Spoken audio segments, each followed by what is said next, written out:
Thank you for coming tonight, and board meeting will now come to order at 4:45. We have roll call, please. Mr. Mark Anderson? Here. Mr. Harry Block? Here. Mr. Bruce Mandritt? Absent. Mr. Jack Turner? Present. Mrs. Lily Campbell? Absent. We have 3 board members here today. Thank you. Now, are there any public comments? We do have one public comment from Aaron Porter.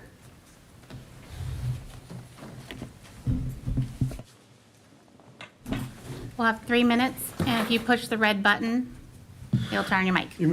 Thank you. You may recognize me from being here a month ago. And I'm here in regards to a letter I sent everybody on the board and Superintendent Sample. I can't get through it in 3 minutes, so I'm going to try to hit certain aspects of it in regards to your decision, in regards to the award of the contract for an almost $1.2 million in excess to the retrofit of the old CalFit building. I had 3 areas of concerns that are main here. 1 is cost with the proposal selected by the board. 2 is lack of transparency. And 3 is the proposed length of time in regards to the proposal that was awarded. In regards to cost, it was over $1 million, closer to 1.2, that was selected. Unlike the other proposals from the other 2 bidders, it was not a hard bid. The winning proposal stated that it was an estimated cost proposal and is a contractor's interpretation of realistic cost. Critically, the winning proposal also stated we are not carrying any contingency and recommend the owner carry 10% contingency, pushing their costs from a 3.67 number to over $4 million is what they actually foresee this thing coming in. Lack of transparency. In regards to the bids that were provided, 2 of your other bidders broke down their costs into 35 different line items. This is in the standard construction specification index. This allows you to actually analyze and see where you are spending your money on where things go. The winning number that was not a hard bid was 1 single lump sum. There's no transparency. There's nothing to be able, you can't review, you can't see what they have in their bid, don't have in their bid, and they're not even sticking to it. 3, time frame. It was brought up earlier on that it was going to take 10 months. I know that my proposal, I had this thing being done in 6 months. 1, besides being done in 6 months, students would have been in and operating and going to school in August. In regards to the explanation given by Superintendent Sample, the explanations were made for recommendations despite the enormous cost to GCC.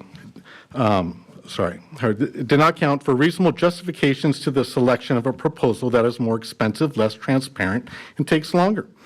It stated that it reviewed public records for permit history and found that the recommended contractor had performed 27 projects. Curiously, there was no mention of the permit history of the other 2 competitive bidders. Without any data against which to compare the permit history, data is meaningless. Moreover, there's no context regarding the time frame of jurisdiction relating to this permit. How far back did you go? What jurisdiction did you go to and work's being done? Next, you stated that the award of the all right, the 6, thank you. Obviously, I'm furious. There's a fiduciary responsibility for public funds. Please do your homework. Thank you, sir, for your comments. Now we will have superintendent updates. Okay, thank you, Chairperson Block. I want to say to the rest of the board and to everyone, Happy New Year, and welcome to the first GCC board meeting of 2024. First of all, I'd like to take this opportunity to introduce Mr. Matt Taylor, who is our new Chief Communications and Strategy Officer.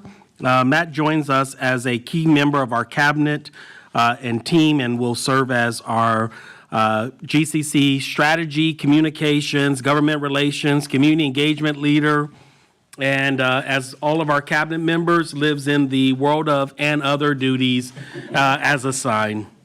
But we want to take this opportunity to officially welcome Mr. Matt Taylor. You can clap there. So board, we did wrap up 2023 with a series of winter celebrations and events.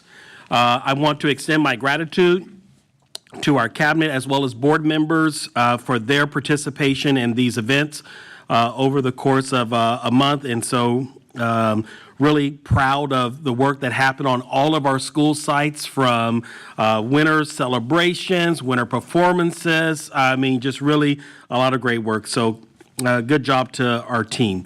On December the 19th, we were honored to partner with Capital Compassion, who coordinated a meal distribution, a gift distribution. Maury, what more was it? It was a little bit. That one, there we go. It was a food drive, gift drive, just a way to connect with a lot of our refugee families over at COA. I believe each family received somewhere between $200 to $300 worth of food and gifts to help out during the Christmas season, and the feedback from staff at COA was phenomenal. Parents loved it, kids loved it. They were very grateful. So very proud of that and really happy about the partnership. Want to give an affirmation and appreciation to the GCC Foundation for funding that project for both COA as well as SAVA. On January the 10th, Governor Newsom presented his state budget proposal for the 24-25 school year. Myself, as well as our CBO and her team, will be attending, matter of fact, tomorrow, School Services of California's kind of walkthrough in terms of the budget, the governor's budget proposal, as well as we continue to do some work internally to look at what aspects or what it means for us. And then Mr. Taylor will be joining the California Charter Schools Association, as well as the Charter School Development Centers workshop this week, also just kind of getting an update in terms of where we are. We continue our work with our strategic plan. This past week, the cabinet team met with Mr. Scott Crocker, who is our consultant, and we're looking forward to him being with us at our next board meeting, which is our retreat, to really kind of share some of the feedback and the work that we've been doing with our strategic plan and the work that we hope to bring before the board. This last week, and our cabinet team has been going with me to the various school sites to do coffee with cabinet. So before that was coffee with the superintendent. I don't think we have a picture of that up there, but this morning we had the opportunity to be with COA Elementary School. Last week we were with COA Middle School, so really excited for this opportunity to connect with our staff and to really answer any questions they have. It's really an informal, but it's a great opportunity for cabinet to be on campus with our team. Yesterday, many of you know, was Dr. King's birthday, so GCC participated and staff participated in the North Sacramento Del Paso Heights March. Want to affirm Sergey and his team for going out and leading a wonderful contingency. And I saw some marching that was happening and the work by Maisha Britt, Community Engagement Specialist. So I want to say thank you to our CED team for some work on MLK and just really helping us to remember Dr. King's dream. In fact, I saw you in some of the pictures there, Mr. Block. I was there. So a couple of other things that we have coming up. I did want to make sure that I did update the board on the work that we are doing at COA. The contractors have started the work, and myself and our team met with the full contract team right before break to really once again emphasize what we need to see in this project. And I once again still feel confident that they will be able to meet the outcome of our needs. CKH training. Last week, we successfully conducted 2 CKH2 trainings and 2 CKH1 trainings with approximately 50 staff members attending each session. These were primarily new staff members or staff members who have not been trained so far. Finally, I want to ask you to mark your calendars for the Parent Summit. That will be on January the 25th at 5:30.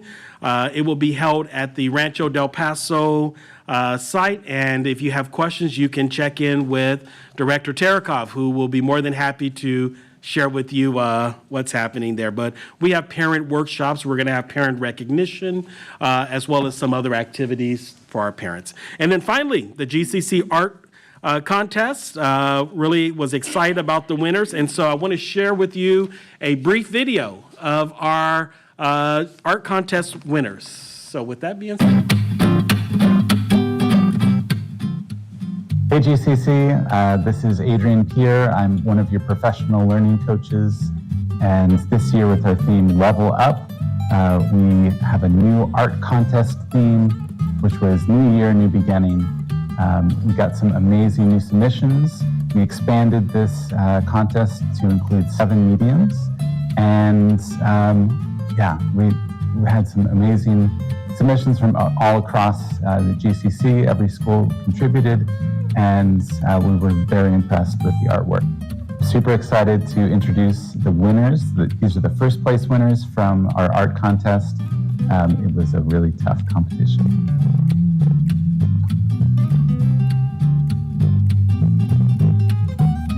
Okay, this art thing, I did it because when I grew up, I want to like design things and do things for like houses and decorate them.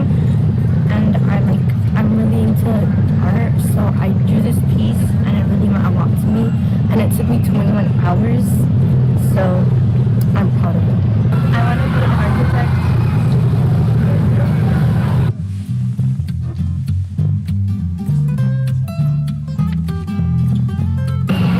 So this piece is about what I'm going to do in the future, and my plan is to go to Bible college at Jesus Image Bible College and just join their worship team and, minister to people, minister to others.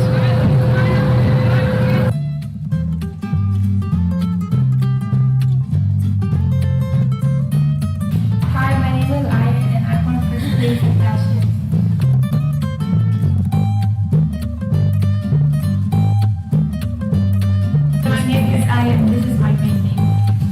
What wonderful submissions. Thank you to everybody who participated, and looking forward to next year. All right. So once again, definitely want to affirm all of our young artists for their work, amazing work. And then I also want to affirm our GCC professional learning team, Dr. Gold and Adrian.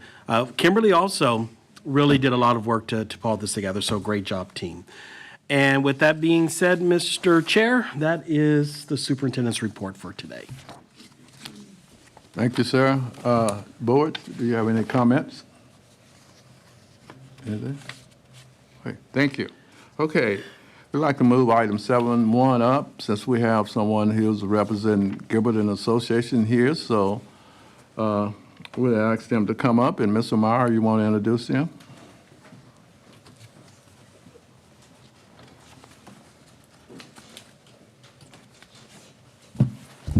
Good evening, Board, President or Substitute President, Mr. Block, Mr. Anderson, and Mr. Turner, and Superintendent Sample.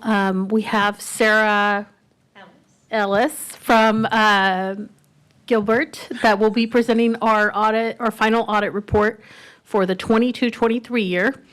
And here you go. Good evening. It's nice to be back in person. I know last year I think they were, but our manager came instead of me, so thank you for having me. There's 2 documents in your board packet. The first one is the required communication document, and this is things that the auditors are required to communicate to those charged with governance, so that would be your board. I'm going to walk through these quickly, and then I'm going to highlight a few things in the report. So these are finalized financial statements, management prepared, and they were due to the state by December 15th, so you guys are in compliance with that deadline. So the first page here is the management and auditor's responsibility. So this is a lot of information. I'm just going to highlight the things important on these pages. The financial statements are the responsibility of management, and then as the auditors were hired to look at those financial statements, do sufficient audit procedures to make sure to be able to issue an audit opinion on those financial statements. So these financial statements have 3 auditor reports. There's a opinion letter from us on the financial statements. There's an opinion letter from us on the state compliance, and then there's also an opinion letter from us on the federal compliance. So I want to highlight here that we issued unmodified opinions on all 3 of those statements. And so unmodified being that that's a clean opinion. There are no modifications to our opinion. Okay, on the next page here, this talks about significant accounting policies. And so management's responsibility is to select and use the appropriate accounting policies for the organization. That would follow the nonprofit FASB regulations. So we look at those accounting policies, make sure they're consistent from year to year. We ensure that they're applied consistently and that they're appropriate under those circumstances. The significant accounting policies are highlighted in the footnote 2 of the financial statements, starting on page 8. So I'll touch on that when I get there. I want to highlight here for you guys that there was an adoption of a new accounting policy this year by management for leases. And you may have heard this in previous, but the financial statements now include a right to use assets and an obligation for long-term leases. Previously to that, those things were not on the financial statements. They were just recorded as expenses and disclosed in the footnotes. But now the accounting standards require that those be reflected on your statement of financial position. So I'll highlight that as well when we get to that part in the report. The next thing we look at is management makes judgments and accounting estimates. We look at those judgments and accounting estimates and ensure that they're reasonable and in accordance with the accounting principles. We look at the most significant estimates in your financials are the collectability of those receivables. We look at the useful life of your property and equipment, the things that you're capitalizing and depreciating over a term of the useful life of those assets. We look at the discount rate used in measuring the operating lease liabilities that are now reflected on your financials. We look at your allocation of your expenses between your program and your supporting services, which is required by the generally accepted accounting principles. We look at those things. We didn't have any significant modifications to management's judgments and estimates there. Next section here is the interactions with management. The planned scope of the audit. We perform the audit according to the planned scope and timing, again with the expectation of meeting that December 15th deadline. And so we issued right around December 15th. Management's consultations with other independent accountants. There may be times where management feels they need to get a second opinion. They may disagree with us on an accounting matter or anything like that. But to our knowledge, there were no such consultations with other accountants. Disagreements with management, resolved or unresolved, we're required to let you know about those things. And we're pleased to report that there were no such disagreements that arose during the course of our audit. Management's representations. At the close of the audit, they provide a representation letter to us that allows us to issue our opinion letters and that the financial statements are complete, all the subsequent events are included, things like that. And so we did gather that information upon issuance. Difficulties encountered in performing the audit. There were no significant difficulties in dealing with management in performing and completing our audit. Management and staff were prepared and cooperative throughout the process. Let's see, the last page here, or the second to last page of this document, we have other audit findings or issues. We like to highlight here that, we discuss a variety of matters with management, including the application of accounting principles and auditing standards prior to the retention of the organization's auditors. All of that occurs in the normal course of our professional relationship, and our responses are not a condition to us being hired as your auditors. We did have a financial statement finding this year that I'll highlight when we get to the audit report. It has to do with the financial close and a few errors we identified as far as the financial statements. Significant risks. The audit standards presume that revenue recognition and management override of controls are always a significant risk in the audit. So we do sufficient procedures over revenue recognition to ensure that grants and the types of revenue sources you have are recognized appropriately. And then we look at override of controls. If you guys have standard controls for your internal controls as far as attendance tracking, your state compliance, your internal controls as far as it relates to disbursements and receipts. We look at things that are outside of that normal course of the standardized procedures and ensure that they were appropriate in nature if they deviated from those controls. And then lastly, we have to highlight here corrected and uncorrected misstatements. We did, and this is what's resulted in the finding, we did find some adjustments to payables and fixed assets this year. They were recorded in the wrong period. We have found some issues with cash and in lieu revenue in the revolving account, which I know management has already alerted the board to. And those things have been corrected and are corrected in the finalized financial statements. And then we had one uncorrected misstatement, but based on the significance of it, it wasn't very significant. We went ahead and passed on it with management's concurrence. Had to do with a decrease to receivables and a decrease to revenue of $245,000 related to change in lieu revenue, which will be corrected in the subsequent fiscal year. And then lastly, there's supplemental information included with the basic financial statements. We look at that supplemental information, ensure it's reasonable and in relation to the financial statements taken as a whole. Any questions about that document or any communications? Okay. Well, I don't know now the time. I really appreciate, number one, it's a very thorough audit. I appreciate that. And I appreciate your new format and some of the items that you highlighted, particularly the emphasis now on our leases and the long-term implication and obligation. I think that's something that we really haven't focused on in the past, and now it kind of brings home to us when we sign a lease how the obligation goes forward, and maybe would make, give us an opportunity to take a look at, maybe we'd like to look at other alternatives than leasing. So I really, really appreciate that. I think overall, other than some of the exceptions you have, my take on it is, given the complexity of our budget and the number of charters we have and the size of our particular budget, it looks like it's a very positive audit. It really is. Yep. I know you can't say that too loudly, but I think as a board member, it looks as great. Yeah, I'll go ahead and walk through the report and then quickly, and then you're correct, there are no state compliance findings and no federal compliance findings, and there's a lot of work spent on that, so I want to highlight that as well. Okay, so quickly, you guys have a copy of the final audit report. I'm going to touch on a few of these things that I've mentioned in this overview. If you turn with me to the table of contents here, you can see on page 1 is our independent auditor's report. So all the things that we do and all the testing we do results in that one page, starting on page 1 through 3, which is our audit report. Page 4 through 8 are the basic financial statements. Those are the statements of financial position, the statement of activities, how you did for the year from earning revenue, your expenditures, to your ending results. The supplementary information I touched on are all page 20 to 35. Those are required by your oversight agencies. That's your schedule of average daily attendance, your schedule of instructional time, your schedule of federal awards, as well as all the combining information. So we give an opinion on Gateway as a whole and the financial statements as a whole, but you do have 9 locations. And so that detail the oversight agencies want to see at the site level, and so that information is combined in these supplemental schedules. And we look at things as the audit process to ensure that things are recorded in the correct site. And then lastly, starting on page 36, those are the other 3 letters that are our auditor letters, okay? And then lastly, page 44 is the start of the findings and recommendations. So turning on to page 1 through 3, at the very top of page 1 is our opinion.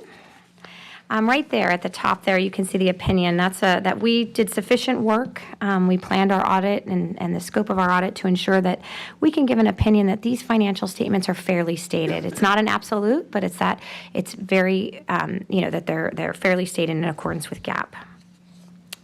Okay, turning on to page 4, this is your statement of financial position, and these are your current assets, your liabilities, and what's left over, which is your net assets.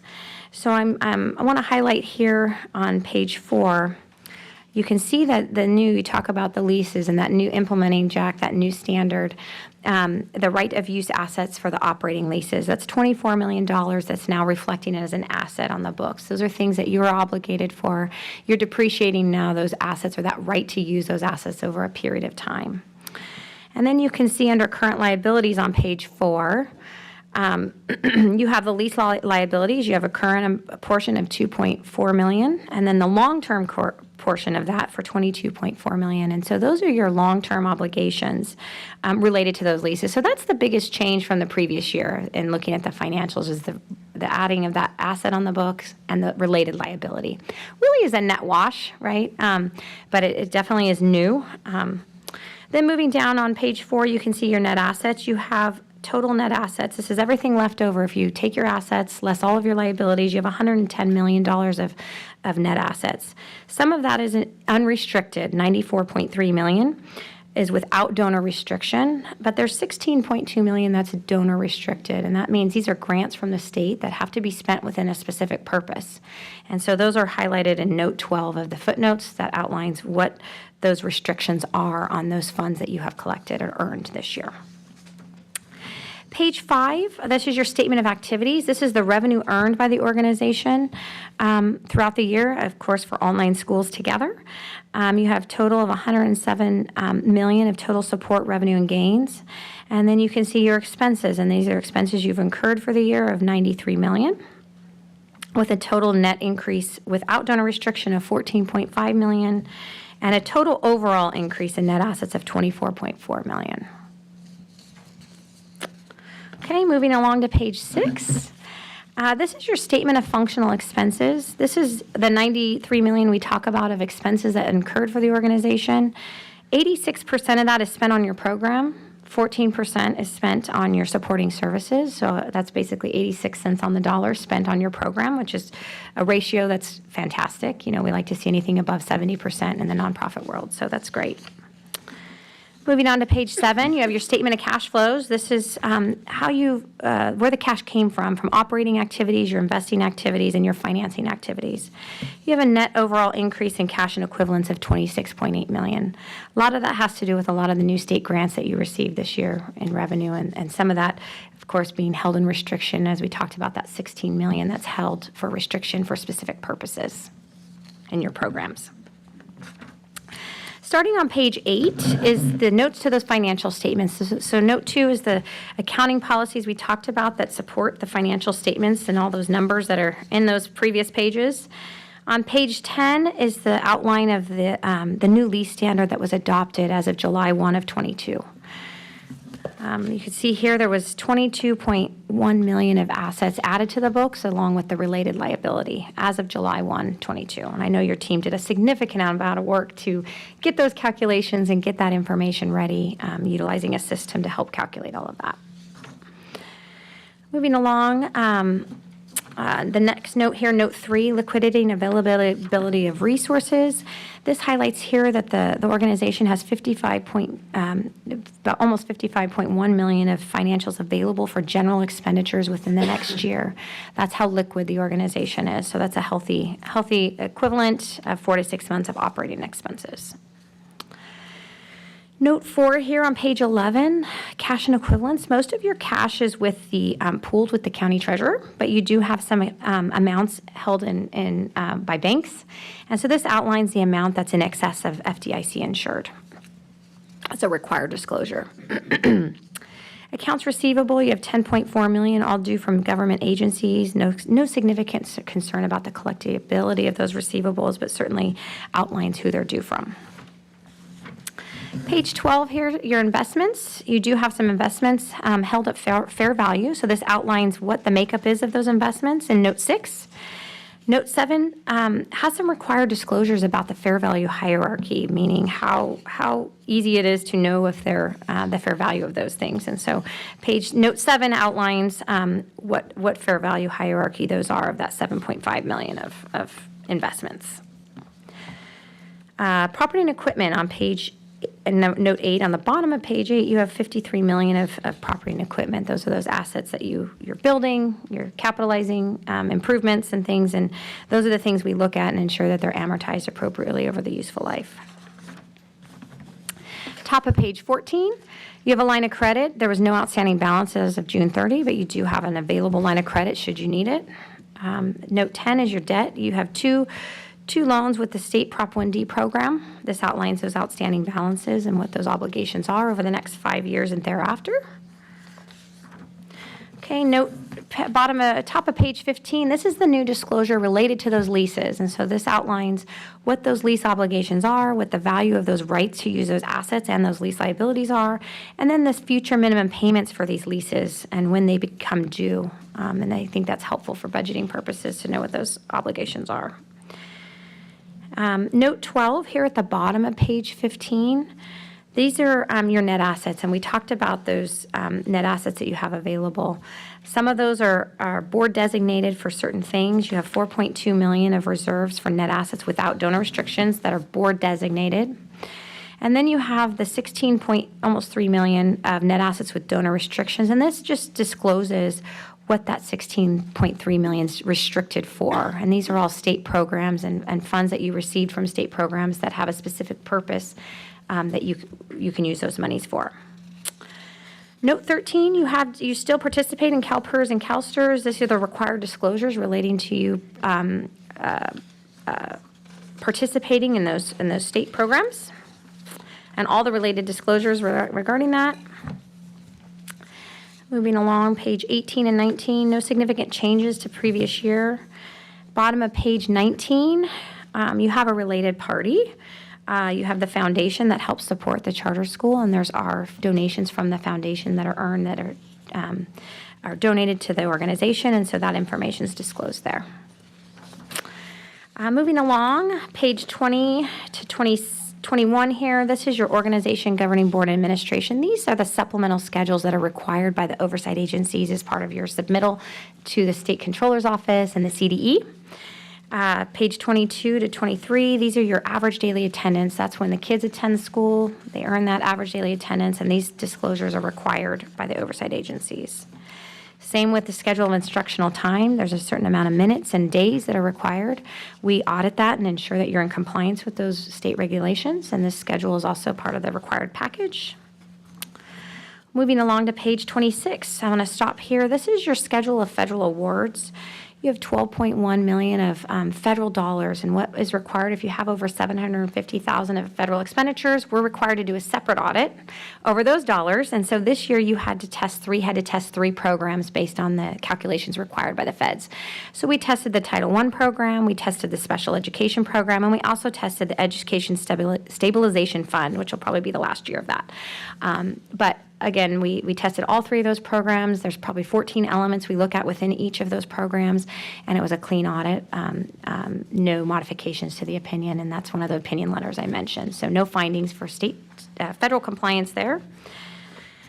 Page 28 to 29, if you want to look at the details by school site, this is that supplemental schedule that the oversight agencies really do care about. They want to see everything that you do by each site. So this is, but again, we issue our opinion on the total as a whole. That's what our opinion's on, but we do look at everything at the site level as well. Make sure it's in the right spot.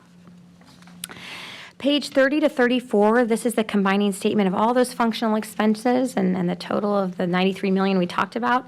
This is the same detail at the site level. And so again, not going to go over that in too much detail, but that just is the combining information. Page 35, this is the supplemental reconciliation. So you issue financials to the state by on a fund basis. By September 15th. And so this is that reconciliation from what has been submitted to the state to what is in this final audit report. And then starting on page 36, these are our final three letters by us as the CPA. We have one here that's the Independent Auditor's Report on Internal Control. And so this letter, what we're required to do as part of the audit standards is to gain an understanding of internal control to help us perform our audit, not to issue an opinion on any internal control or the effectiveness or the efficiency of it, but rather if we find something that we deem to be a significant deficiency or material weakness, we're required to disclose that in this letter. So because we found some findings in the financial statements modifications, we have reference to that finding here in this letter, okay? Page 38 to 40, this is our report on the state compliance. Again, lots of information in there. There's a lot you can see highlighted on page 39 to 40, all the procedures we perform in accordance with the state compliance audit guide. Again, we issued an unmodified opinion, as I mentioned before, on state compliance. No findings for state compliance, so that's fantastic. Lastly, here's our final opinion letter here, 41 to 43. This is on each major federal program. I mentioned those 3 federal programs we tested, and no findings there. And so this is a clean, unmodified opinion over the federal programs. And then lastly, here is our findings and question cost section. Again, we had unmodified opinion. This is a summary of our audit results. Everything that I've already just mentioned to you guys is just in summarized form as required by the format required by your package that has to go to the oversight agencies. And then lastly, there's a financial statement finding on the financial close regarding those adjustments that I mentioned previously to fixed assets in the cash account as well as the revenue. We worked with management. They created a corrective action plan that has to be disclosed in here and what they're going to do to modify those procedures at year end to ensure that those things are accurately reflected. And that should summarize everything. I know I went fast. Did anybody have any questions for me or for management over the financial statements or our audit process? Any questions? Jack? I've been interested for some time since the pandemic with the significant amount of federal revenue dollars that have come in. I appreciate your comments. We've really been vigilant because those dollars are now dwindling down. We have certain timelines to meet them. And I appreciate your comments on that because it's been a real challenge for us to pursue that. I keep forgetting we have new technology. Excuse me. Anyway, I really appreciate your comments on that because it was a new overlay on usually what we have. And I know we're going to miss those federal dollars once they dwindle down. But, and again, I appreciate the format. I think that it was a very useful change that you made from past audits. And so that we can really look at what our future liabilities are as an organization. Yeah. Thank you. You're welcome. All right. Thank you. Thank you for having us, and we appreciate working with you guys. And again, just on behalf of management, we always really have appreciated the partnership and the relationship that we have with you. And so thank you so much. Great. And I know our team also has done quite a bit of work to get us to this place. So Yeah, your I team did wanna fantastic, so thank you. you very much. All right, bye, guys. Okay, we want to thank you again. It was a great report. I was up late nights, halfway asleep. Look, we're trying to read it, try to go through all of this. I didn't say it was riveting. But it was great. Yes, it was. Thoroughly. Thank you very much. Okay, board members, can we have a motion to accept the audit report? So moved. Second. Move and second. We would have roll call. Mr. Mark Anderson? Yes. Mr. Harry Block? Yes. Mr. Jack Turner? Yes. And I think Motion we've got passes a lot of 3-0. business office for their good work on this. It's been a really. I have to use the microphone again. Anyway, thank you. Okay. Next on the agenda, let's see. Independent study update. We will move for the study session. Independent study update being presented by Mr. Morielli. Thank you, Board Chair, and members of the Board. Tonight, Executive Director of Ed Programs, Mr. Maury Elliott, is going to do really an overview level of our independent study, also known as non-classroom based programs. And so if you have questions, just, throw them at them, a mile a minute. But with that being said, Maury. All right, thank you, Superintendent Sample, Director Block, Director Anderson, Director Turner. I'm glad to be here with you tonight to share with you a little bit more about our independent study programs. We're going to dive into some data behind our student demographics and just want to make sure that the board has a thorough understanding of what each of those different schools look like on a day-to-day basis. GCC serves almost 6,000 students, and just about 2,000 students participate and are enrolled in our independent study program. So just keep in mind as you hear this presentation, what you're hearing applies to about 1/3 of our student population. Basic summary of what independent study is, independent study basics. What that means is less than 80% or less of instructional time is outside of a traditional classroom setting. What that looks like across our 4 independent study schools varies from our CCCS TK8, where you have a school where you have 4 days a week on site. Exactly 80% of the week is seat-based, but that last 20% is outside of classroom. And then you look at our SAVA and our CCCS high school campuses, where it's very much more of a hybrid independent study model. Kids are on site a couple hours a day, a couple days a week. Independent study attendance is based on time value of pupil work, so it's not based on how many days students attend on campus or attend in their seat at CCCS TK8. It's based on the amount of work that they complete each week. And the requirements for synchronous instruction and live interaction opportunities created during COVID are still in place, and we'll dive into what those requirements are for that face-to-face and synchronous instruction weekly. Funding levels for independent study is a hot topic right now politically. Funding levels are determined approximately every 5 years through the non-classroom based funding determination process. And what that boils down to is every 5 years, the state looks at our school's finances. We use our business department to send a pretty significant report in, and we have to show that 80% of the dollars we receive in a specific school year are spent on instructional purposes. If not, our funding can be cut, and we'll also dive into what that looks like in future slides. All right, weekly engagement. This all came into place during COVID. Pre-COVID, there were really no set guidelines on how much schools had to interact with students in an independent study program. But currently, these are the guidelines. Synchronous instruction, which means classroom-style teaching where students come together. For TK through grades TK through 3, opportunities must occur daily. And for grades 4 through 8, opportunities must occur at least weekly. Live interaction, the difference between that synchronous instruction and live interaction is that live interaction can be done by a non-credentialed entity that's on staff at your school. So we could have a paraeducator calling to touch base just to check in over the phone. We could have a campus monitor getting on Zoom, Zooming with kids just to check in and build that relationship. Doesn't matter who on your staff touches base. If it is a staff member of your school, that counts as the live interaction. And through grades 4 through 8, that live interaction must happen daily. And if you're in high school, it doesn't have to happen on a daily basis, although I believe it does in every one of our independent study schools, because we do believe that connection is the most important thing that will lead to a student's academic success. When you look individually at each of our programs, I'm going to break them down by high school and middle school just so you can see the differences. Our SAVA high school program across all 3 SAVA charters follow this model. If a student enrolls at SAVA for the first 4 weeks that they attend, they'll be attending their onboarding course. This course happens 4 days a week for 3 hours a day. So we believe that you need to teach students how to be successful in independent study, and this onboarding program has been a big piece of how we make that happen.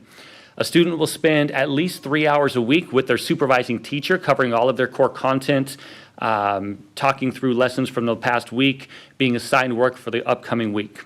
CTE classes are offered in half-day blocks across all SAVA sites. Every student that graduates SAVA will have completed 4 full semesters of CTE courses. That's equal to 2 school years. That may be broken down over 4 different pathways. It could also be 1 complete 2-year pathway over their time at SAVA. Live core and elective classes are a half day each, same model as CTE in 3-hour blocks. SAVA also offers ELA and math tutoring labs all day, every day when students are on campus. If you need support, we're going to have staff on site to make sure that we provide that. And then, of course, counseling and intervention support as needed throughout the week. So those are all combined together. We believe our average SAVA student, it varies student to student, but the average student is on campus about 10 hours a week.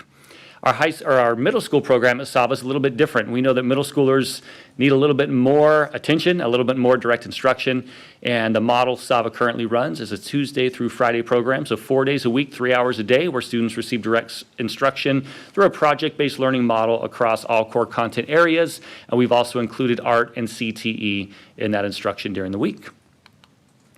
Moving on to CCCS, very similar to Sava. Their supervising teacher has a 3-hour-a-week appointment with each one of their students. CTE classes are offered in the same model, 3-hour blocks, 1 day a week. CCCS offers live core and elective classes, ELA and math tutoring labs, and counseling and intervention support as needed. Again, students are averaging about 10 hours a week on campus at the high school program. And as I spoke to earlier, the TK8 program, it's a 4-day-a-week model. 80% of their instruction is on site. And then that 5th day, they have Zoom lessons and homework assigned to create that 5th school day for the students. The virtual academy is unique because there is no classroom to attend, but the team under Tara Jones' leadership has done a great job of making Zoom a real classroom. If you look at our TK through 5 classes, TK in kindergarten spend about 1.5 hours a day receiving direct instruction via Zoom with their teacher. 1st through 5th are at about 3 hours a day. And then all students in TK through 5 participate in small groups in the afternoon based on their specific needs. Sometimes it's EL support, sometimes it's reading intervention. Whatever's needed, we're going to make sure that we find what that is and that we put those students in the right support classes. Middle school for the virtual academy, math, ELA, PE, and elective group check-ins are 3 hours each week. So every day you're going to have one of those content areas that you are covering for 3 hours. And then study hall is offered in the afternoon, so students have that ability to jump back on Zoom to get one-on-one or small group tutoring. High school grade 9 for the virtual academy is also broken down into 3-hour classes, 4 days a week. One day you'll have history, the next day math, the next day science, so on and so forth. So 12 hours a week of direct instruction for our 9th graders, and then a 2-hour check-in with the supervising teacher. And for our 10th through 12th grade students, very much more of a traditional independent study program where you have a 2-hour check-in weekly and then optional support labs in the afternoon. I spoke earlier about the non-classroom based funding determination. Diving into that a little bit, 80% of our funds must be spent each year on instruction and related services.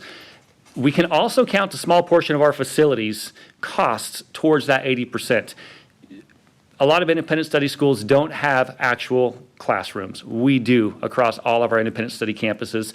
So we track these hours that I just talked through of students being on campus very carefully so that we can basically write off a certain percentage of our facility costs as good money falling under this 80%. Non-classroom-based schools are audited every 5 years, and if they don't hit that 80% mark, I've listed there the different funding levels that schools can receive. If you are below 80%, you are going to potentially receive up to a 15% funding cut. If you are below 70%, you are going to receive potentially a 30% funding cut. So it's very important that school leaders, that our business department, that we track this annually to make sure that we're hitting those spending requirements. Recently, the one-time block grants, Director Turner, that you referred to, many of those are counted as earned revenue in a given school year. And so we've got to really make sure we're on top of those dollars, tracking when we spend them, how we spend them, so that we can meet the guidelines required by the state. Students served in independent study schools across GCC. Over 70% of students enrolled fall under high-risk student groups. This board has multiple times approved what we call our DOS qualification paperwork. That's where I'm going to lead to with this slide. The average high school student across our programs tests 3 to 4 years below grade level in both math and ELA. They're about 1 year behind on their credits towards graduation, and they've attended multiple high schools. We've had students come into our independent study programs that have been at 4 or 5. I've even seen 6 high schools attended. So we're working with students that have been disengaged, and our job is we say to love, to teach, to guide, to connect, to make sure students learn that they can be successful in the school setting, and I think we do a pretty good job at that. All GCC independent study schools qualify for DOS because we hit that 70% mark. And under DOS, I'll talk about some specific metrics that we get to look at as far as renewal coming up. There are 35 DOS schools in Sacramento County. There are 10 DOS schools in Yolo County. And under our authorizers, our 5 different authorizers, we have 7 DOS schools. 4 of those belong to GCC. So what does that mean? We are often like the test case when it comes to renewals post AB 1505 for DOS schools for our authorizers. So because we consist of over 50% of those schools, we'll be seen as leaders in the arena for what it looks like to be a DOS school and go through the renewal process. Schools that are DOS must have an unduplicated count of at least 70%, which I spoke to earlier.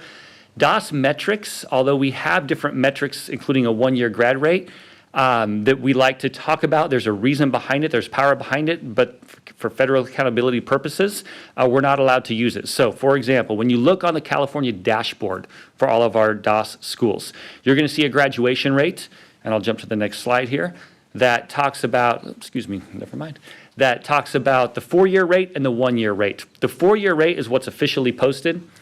But when we talk about the impact we can make through our independent study schools, we use that 1-year rate. And the difference is the 1-year rate only includes students that are credit eligible, that are 11th or 12th graders in a given school year. We'll often have students enrolling at CCCS or SAVA that are a 5th-year student in high school, but as far as credits earned goes, they're only at a 10th grade level. As a DOS school, we can use that 1-year graduation rate to really show what our true grad rate is with students that are credit eligible. When you look at the data behind our DOS schools, I'm not going to read through all this, but you can see these are the categories that our students fall into. And again, I'll highlight the biggest category here across all schools is credit deficiency.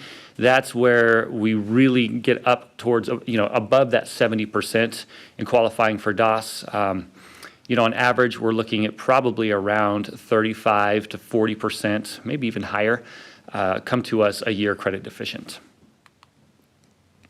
Renewal requirements for DOS schools.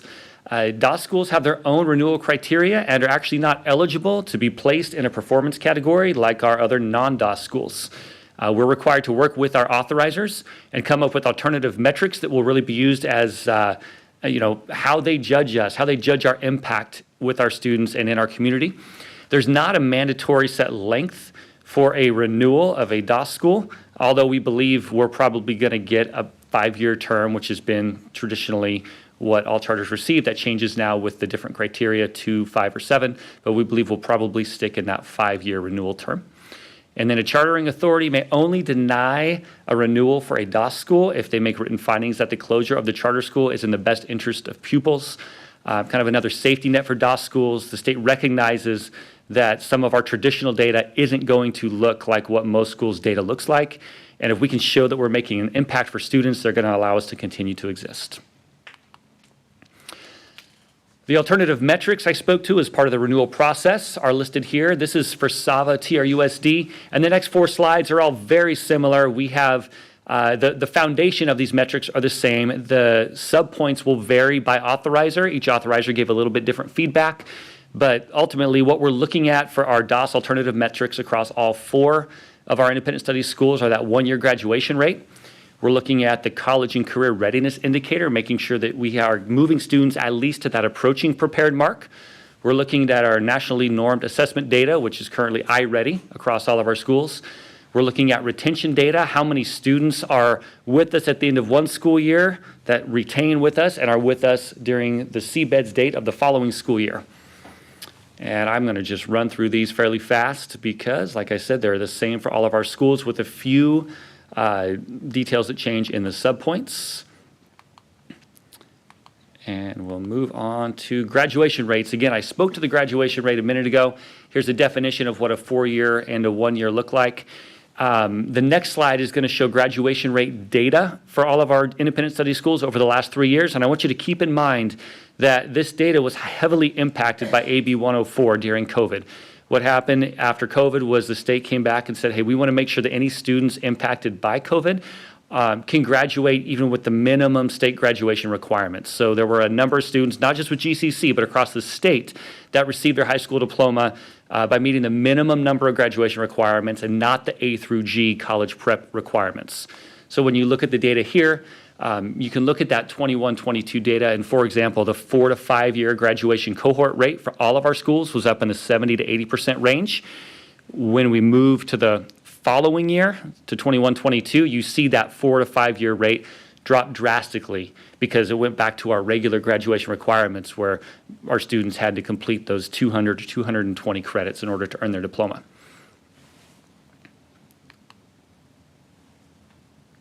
Another big indicator on those alternative metrics are the college and career indicators. And the way you look at that number is the number of students who graduated prepared divided by the total number of students in your 4-year graduation cohorts. And the key areas that our independent study schools really look to hone in on to get our students to that prepared or approaching prepared level are going to be obviously our CASP scores. But if they're not there in CASP, but they're coming to us 3 or 4 years below grade level, we're going to really look at getting them up to grade level, but we might not do it by their 11th grade year when they test. So then we look at all other metrics, including dual enrollment, including AP exams, if we can, especially, well, futures, but that's not an independent study school. I got to remember I'm on the independent study train here. CTE pathway completers are also a way that we can earn that checkbox in the prepared category for students. Approaching prepared. So as long as we're moving students along the way, our authorizers have said we're gonna recognize that as a success for students that are coming to you so far below grade level. So to be approaching on the CCI, you can receive a 2 on both the math or ELA CASP test or Smarter Balance tests. You can complete 1 semester of college credit courses. You could meet all A through G requirements or complete 1 CTE pathway, which at SAVA with the 4 semester requirement for CTE, we believe over the next few years you'll really see this skyrocket between the CTE pathway completers and then both at SAVA and at CCCS with the dual enrollment options, the college course options. We should see some big improvement on the CCI. CTE pathways offered by campus, this continues to grow, and you'll hear about this from our principals and directors at the end of your board presentations. But listed here are all the different pathways offered at every one of our campuses. There's over 14 different pathways offered across the GCC.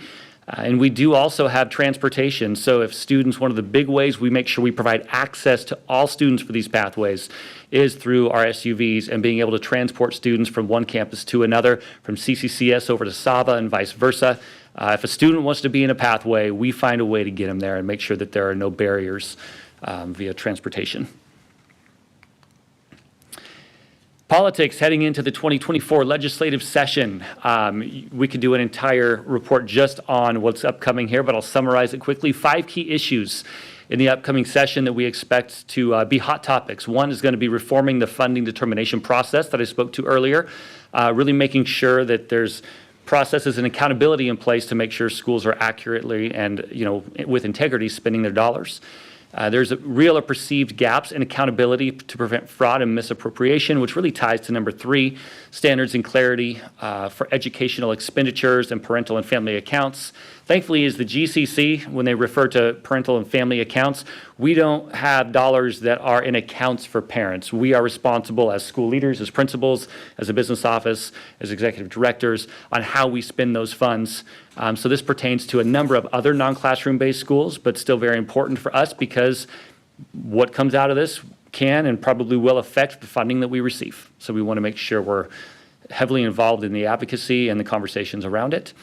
Strengthening the audit process and then strengthening local authorizer accountability. A lot of questions around non-classroom based accountability now and the role. What's the role of the authorizer? How do they make sure that they, today I spent, along with Matt, the full day with Twin Rivers doing site visits to every one of our 5 schools. What does that visit look like? What's the accountability behind it? How does Twin Rivers make sure they know what we're doing with our finances, with our academic programs? So that'll be something else addressed throughout this legislative session in the upcoming spring. And with that, I will see if there are any questions on our non-classroom based schools. Board members? Maury, I just wanted to ask, how many of our independent study students are in dual enrollment? Good question. This semester, we have just over 100 students enrolled in ARC's dual enrollment program through our, what we call our CCAP program with them. And is that an increase over? That the is, past? Ashley, correct me if I'm wrong, but I think you had told me about 70 last semester. So last semester we had about 70, this semester 100. I don't have completion data on that yet because the semester for ARC just ended. But hopefully by the end of the year, when the principals and directors report, they can actually give you completion data out of those 70, and then next fall out of the 100 that are there this semester. Thank you. Yeah. Oh, I want to say thank you. It's a very informative presentation. I thought I understood independent study, and I don't think I even, it's very, There was a very lot of complex. numbers on those slides. Yeah. I know they were word and number heavy. We've used it so much over the years that it's one that just has become somewhat acceptable that you would have some knowledge of it. A couple of questions. What do you do, if you can elaborate, if you have a student that you said, for example, in the virtual academy, in the kindergarten, elementary level, 1.5 hours a day, what do you do with a student that just doesn't participate? How do you? There's an intervention process at each one of our, just like there is at a seat-based school, there's going to be an intervention process that the teacher and the administrators work through. And ultimately, it is our job as administrators to make sure these students are receiving instruction that works for them. And if it's not working, then we need to have those meetings with the family and make sure we help find the appropriate placement for that student. Because it's not, independent study is not for everybody, and that is okay. But it is for a lot of kids. And it's our job to tailor the programs. That's why we don't have one specific model for independent study. Virtual Academy may work for one student, and CCCS TK8 may be best for another. And what's great about the GCC, from our seat-based to our IS programs, if one program doesn't work, I bet I can find you a model that does within our organization, and we're going to find you a way to get, to be successful in your education. Yeah, I appreciate that. I know it takes a lot of energy, particularly when you have to contact them multiple times sometimes for, what's happened to this student. Next question, I know this is one we've talked about before.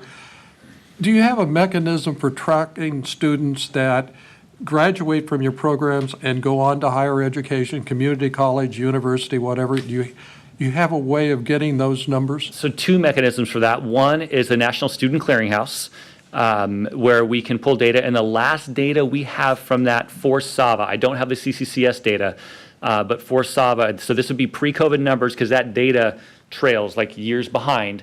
2019, 2020-ish, was about 52% of SAVA graduates attended college within 2 years after graduating. 99% of those were at the community college. I think we only had less than a handful at a four-year university at that time, but that was the last data that we've had from the clearinghouse. And I've actually been working directly with Adam in the data department, and we have updated all of our numbers from the last couple of years, and hopefully we can present more of that data to you here within the school year as it comes in, as we get our new data input into their database. I think that will really strengthen your relationship with the Los Rios Community College District. And then the second piece to that is some of our independent study sites have like data coordinators or data technicians who are actively working to try to track where our graduates are.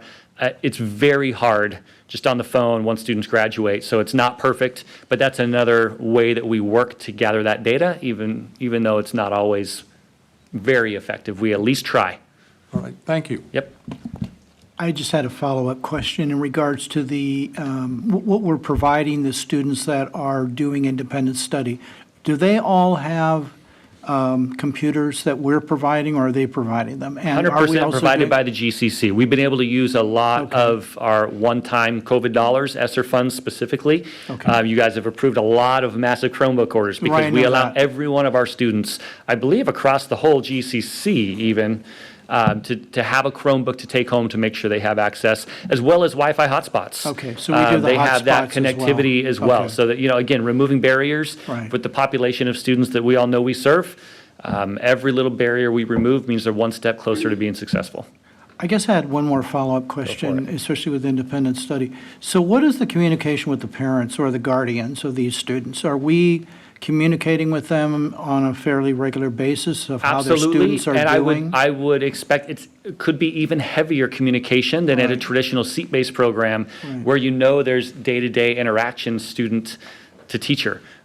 Communication is key. Independent study is not easy. I think that's a misconception a lot of people have, which is why we created the onboarding program. And, it's part of the enrollment process and onboarding. There's consistent avenues of communication with family for every student, because we know that without the parents or the guardians understanding what's expected of the student at home, students are students. They're going to slack off. They might not get it done. And we need those parents to know what the expectation is so that their students can be successful. Great. Again, great report. I learned a lot about independent study, and there's a Thank you. lot for you to manage too. I give you a lot of credit for that. Thank you. Yeah, my question was, and that's following up on that one, how do you get permission from the parents to talk to the kids when you call them? Because you said that you call the different kids and para call them as well as teachers. I think part of the enrollment process is that clear communication with parents and which parent we should be talking to or which parents we should talk to. There's clear processes throughout the enrollment process that we go through to line up those communication channels. Okay, because, all the things that's going on with the students and this now, and so we need to make sure we got ourselves covered. That's all. Yes, again, the data team does a very good job in areas of documenting where and how we communicate. My co-executive directors and principals, we understand the importance behind that. Communication is very key and very important that we do it the right way. Yes, and I had a kid from Saba came and talked to me, was it last week? I think it was. Okay? And he's going to school over there, and he's having some issues and stuff, so I told him I'm going to check on him, and I'm going to have him because I know he needs some help. You got the director right here. You could touch base with her, and she'll make sure she takes care of him. I promise you. He's over at the Thomas, charter, so he's there, so, okay. Thank you, Director Block. Thank you. Any other questions? No questions. I just want to acknowledge that we have a number of administrators from our non-classroom-based team that is here. Director Campbell, campus principal Jordan, campus principal Praxayavong Briones. From our Sava team, we have Director Ash, and did I see campus principal? Yeah. Leslie Wilburton, and, Ashley is in the central office, but she supports our complete IS team. So just want to affirm those in the room. Thank you. Okay, now we will go to consent agenda. The items we have will be voted on are, number one, switch the page. Adoption of GCC board minutes of 12/12/2023. Personnel consent agenda and purchase over 30,000. Are there motion? I second, and I would like to discuss two of the items. Okay. Moved in a second, so we would go to the two items that you want to discuss. You can start. I'd like to comment on the flipping item over $30,000 and also the CarMax item. I will vote for both of these, but I would like to note that, as I've commented in the past, we really need to look at the amount of resources we're spending, dollars particularly, on contract groups and outside organizations that are consulting with Gateway. And so I hope maybe in the future we can look at that again at one of the board retreats and really take a look at it. I know it's a significant amount. On the second item, it's very similar. I think we need a board policy or on the CarMax purchasing used vehicles on the differential in the cost between a new vehicle and a used vehicle, and just a policy on, the criteria of why we should buy used as opposed to a new vehicle. Again, I'll vote for those items, and I know they've been looked at and approved, and but it's just one in which I think as we grow, we need to take a look at. When we buy some of these, particularly moving vehicles, we need to take a look at the rationale on which we purchase them. Thank you for that, Director Turner, and I will ensure that we made some notes of that, and we will bring the contracts kind of a study session on that to a future meeting here soon. And then we do have a internal administrative kind of guidelines for our vehicles, and we will also bring that back to the board to kind of share with you kind of our process and what we look at. So thank you for that, for both of those. Yeah, thank you. I had concerns with both of those too, so you asked the question that I was going to ask, so it was great. Okay, we would have a roll call. Mr. Mark Anderson, Yes. Mr. Harry Block, Yes. Mr. Jack Turner. Yes. Okay, next on the agenda, okay, that agenda has been approved, 3-0. Next is on the agenda is board comments. Any board comments? Appreciated the reports tonight. Again, I think the audit report was beyond positive, and I, again, want to say kudos to the business services and for their work on that. I know it's, for a very short audit presentation, it's many, many hundreds of hours of work, and I truly appreciate that.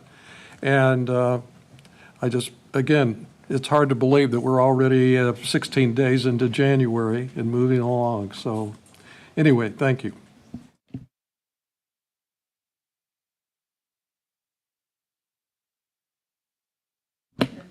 Sorry. Mark, I saw you hit it, it just didn't. Is it live or Memorex? I want to concur with what Jack had said about the audit. These things happen, and they're very small. And, you know, in talking to Amira, a lot of training always happens, and we learn from those things, and then we make improvements to them. But the overall breadth of the financial services group and the things that you have to be accountable for, to not have any significant issues coming up on those audit reports is a testimony to the work that you do. So thank you so much. Greatly appreciate it. Okay, I have comments.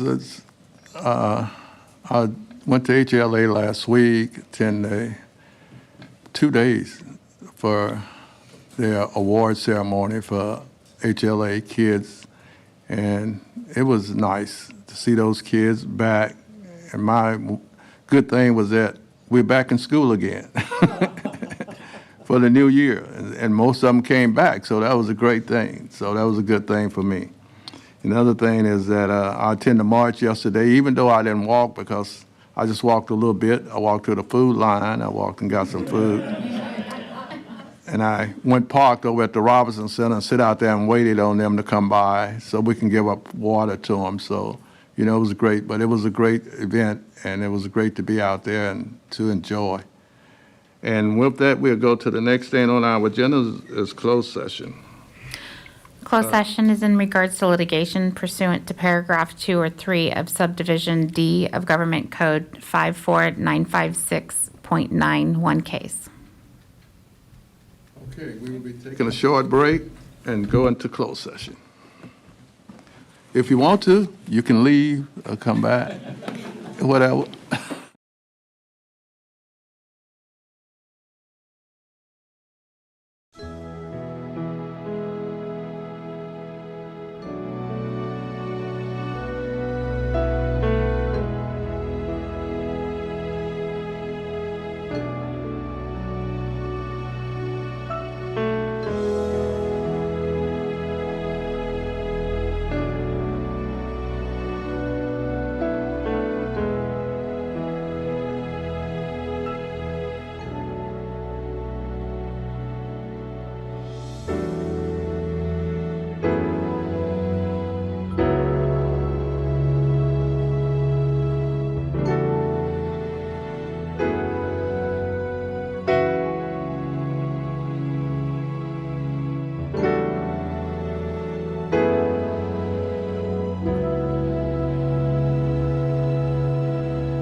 Okay, we're back from closed session and report that the board took action in closed session to approve a settlement in the regards to one legal matter, one legal case, I should say.